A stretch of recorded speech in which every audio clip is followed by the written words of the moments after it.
gente sonha à noite? Às vezes de dia, De né? dia também, Na verdade, a gente tem que entender o seguinte, Amanda. Os sonhos, eles são parte do nosso mundo inconsciente.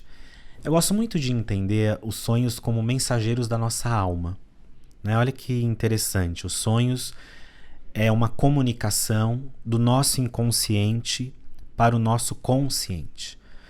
E quando a gente sonha, a gente está sempre tendo algum tipo de contato que é relevante, que é importante do nosso inconsciente. Coisas que muitas vezes a gente não está conseguindo perceber, coisas que muitas vezes são desejos reprimidos, coisas que muitas vezes você acha que está resolvido na sua vida, mas não está.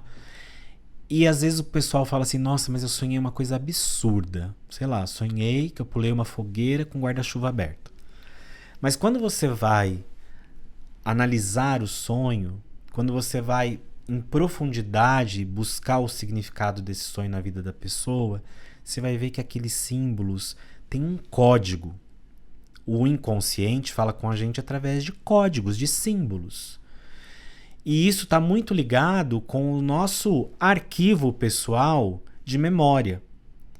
Então, o que você vai arquivando durante a vida, do que é uma bola, do que é um guarda-chuva, porque tudo vai criando memória. E aí cabe a gente tentar identificar o que esses símbolos representam na nossa vivência, no nosso dia a dia, né? O que pode estar levando o nosso inconsciente a ativá-los, né? Isso. Por isso que é importante, quando a gente faz terapia, quando a gente faz análise, levar os nossos sonhos. Claro que aí nós vamos entrar numa outra discussão, porque aí vai depender muito da linha teórica que o psicanalista o terapeuta vai seguir, até porque, se a gente pegar um exemplo, Freud e Jung. Freud vai olhar os sonhos de uma forma, e Jung vai olhar de uma forma completamente diferente.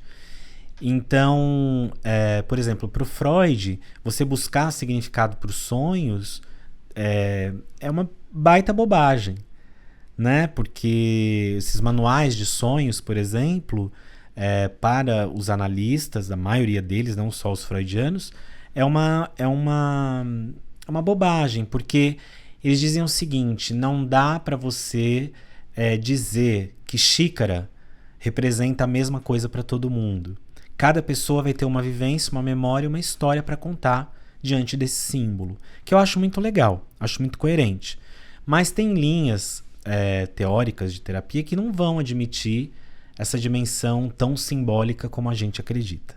Entendi. Tem muita gente que diz, daqui a pouco eu vou fazer um momento Mantovani Responde, pra gente entrar mais nesse assunto. Mas tem gente que sonha, por exemplo, com animais, né, com objetos. A gente consegue, pelo menos, entender um significado comum, por exemplo, com algum animal, assim? Eu penso muito que existe o inconsciente coletivo e o inconsciente individual. O inconsciente coletivo é o inconsciente pelo qual a gente pertence. Então, quando a gente fala assim, Brasil, o país do futebol, ou quando você fala assim, Brasil, o que vem na sua cabeça de imediato? Alegria. Ou vai vir floresta. Sim. Ou vai vir a onça pintada. Feijoada? Feijoada. Vai vir o samba. Sim. Vai vir o carnaval e o futebol. Não vai fugir muito disso. Isso é uma memória que já está no inconsciente coletivo. Então, se a gente sonha com o Brasil, né, ou a gente sonha com alguns desses símbolos, a gente pode pensar que a gente está sonhando com o Brasil.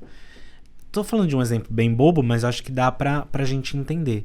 E tem o inconsciente individual, que são as suas experiências, que é a sua bagagem, que é aquilo que você traz como seus registros, suas vivências, e cada pessoa é única, infinita, e não tem ninguém igual a ninguém, igual digital, né? Então, não dá pra gente unificar, a não ser esses símbolos mais universais, né? Então, os símbolos universais, eles têm alguma coisa em comum, mas sempre vai ter uma particularidade.